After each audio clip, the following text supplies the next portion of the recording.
बन्या जोगु आठगड़े स्थिति संगीन गहिर बिलरे बन्या जल बढ़िबारे लागिछि। मुंडली ब्यारेज रे एबे पाखापाखि 9 लाख क्यूसेक जल प्रवाहित हेउथिबा बेले उत्तर बांकीर हुलहुला पोलो उपरे 6 फुटर बन्या जल प्रवाहित हेउछि, जाहाकु ने भयभीत होई पड़िछन्ते अंचलवासी।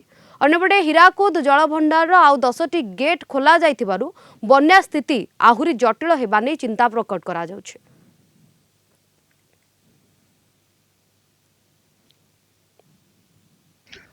बर्तमान आठगड़ तिगिरिया अंचल में बर्तमान बन्या स्थिति संगीन होबार लगी।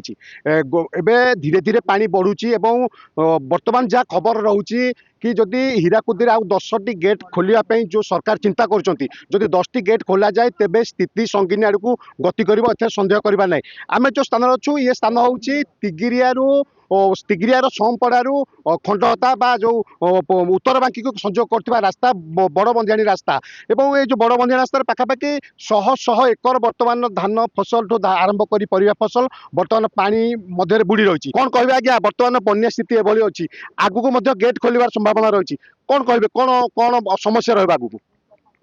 बर्तमान हजार हजार हेक्टर जमी संपड़ा ग्राम पंचायत जलमग्न होगी रही। एणुक चाषी मुंडे हाथ दे बसी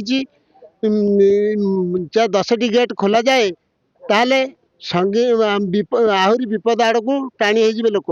एणुक लोक मान सरकार नवेदन किसी लोक मान नवेदन रोचे सरकार किसी आर्थिक साहाय्य देले चाषी किसी उपकृत हम। कौन कहबे आज्ञा, कौन रहइबो जो बर्तमान पानी बढ़ुची? पानी गेले बर्तमान आम तो उठु होचु आ तो हजार हजार जो जमी बुड़की अछि, रुआपता सलानी 5 दिन है सड़ी पचि गलानी। आ 10टा गेट के आम गाँव रही पारू।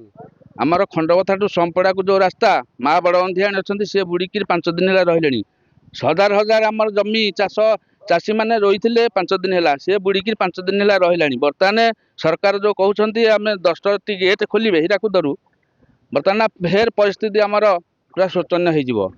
आम सरकार को अनुरोध करुचु किसी चाषी किसी सहायता कले किसी उपकृत हो पारे। आम नजर रखीचु कि किभली भाव जो बन्या परिस्थिति जो भली रही यारू लोक मैंने किभली त्राही पाइबे ताहाकु नै सबुठो बड़ प्रश्न उठी। आठगड़ू विश्वजित राउत, कलिंग टीवी।